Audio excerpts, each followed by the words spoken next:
You've come into the world of heavy equipment, and let's just say that you have just started in this world, and you will quickly find that on any kind of heavy machinery you've got a lot of joints that are usually made of pins and bushings, gearboxes.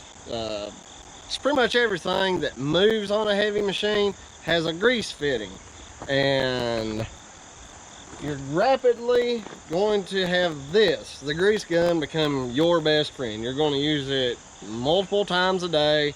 On my machinery, I tend to grease, if I'm working it really hard, about every 3-4 hours. So inside of here is a tube of grease. It's interchangeable. You can buy these, they're not expensive. Well, I guess that's a relative term. But at some point you're going to have to change the tube that's in here out. If you buy a new grease gun and you're just getting into this, you're buying everything new, it's not going to have a tube in it. So sometimes they come with a tube, sometimes they don't, but primarily all grease guns work relatively the same. But there's more steps to changing out a tube once there's one already in here. So we're just going to assume that you've got a tube in here. This tube spins. It's a left-hand thread, so lefty-loosey, righty-tighty. So that just unscrews just like that. Okay, this is its own assembly. You can just set that to the side. Sorry, right-hand thread. Inside of here is a plunger, and when you pull this handle back, it pulls that plunger back in the tube. Leave yourself a little bit of room. You don't want to pull this all the way out, because at some point during this process you have to pull this out and push down on this mechanism to release the plunger. That plunger is spring loaded, so we'll get into that toward the end of the process. Okay, at some point one of these tubes is going to get stuck in here, so it's good to have these. Okay, now around the edge of this, that's your top lip of the tube, which is that lip right there.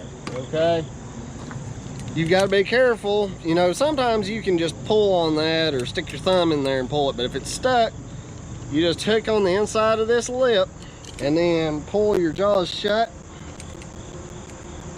being careful not to pinch the threads. A lot of times this body is aluminum, so it's real easy to screw those threads up. So pinch that silver edge and just start pulling.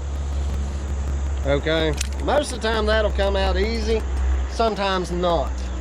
So you just pull this old tube out, and that, you can see right through it, all the tube is being used. So dispose of it properly. Okay, one way to remember which end of this tube goes in first. Whichever cap is the easiest to get off is the first one you do. Okay, it also says this ending gun first. Okay, so don't worry about trying to save every bit of grease. When you pull this cap off, there's gonna be a little bit of grease come out. So, and it's not threaded or anything, it just pops right off. So you're not gonna make a huge mess. Okay, now you just shove that tube right down in there. It'll fall right in. Okay, now your next step, there's a cap right here. You just pop that up like that, put your finger in it, and peel him out. Okay, what I do is I'll peel it out with my thumb to here, and then I roll it, and it'll pop right off. Your white cap, or the easy cap, makes a good little holder for this, so you don't just get grease all over everything. Okay, now make sure you don't cross thread this thing. I've done it, and it'll screw those aluminum threads up, and it'll never seal again. So what I'll do is I put my cap on here, and I'll thread it backwards, left hand turn, and you'll feel it. Let's see if y'all can hear this. It'll kind of ride up at an angle, and then you'll hear a little pop when those threads line up. Okay, then you just start threading this on. I was backwards, it's a right-handed thread, and you just tighten it down snug. Tell you what, mosquitoes are like pterodactyls today.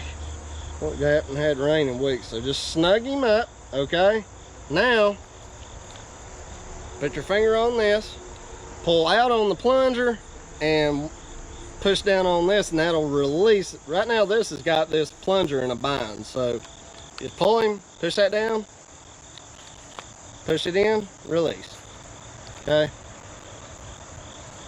this is just a pressure release, so you can just press that and then you just start pumping and your grease will come right out. Usually there's no delay because this thing is full of grease. Sometimes you may have to pump 2 or 3 pumps of the handle, but you know, it'll feed itself right through. So that is how you change the tube in a manual grease gun. They make these that are electric, and the process is relatively the same. The only difference is it's got a battery pack and you just hit the button and the electric pumps grease through it. So hopefully that helps somebody. I know my first time reloading a grease gun was a catastrophe.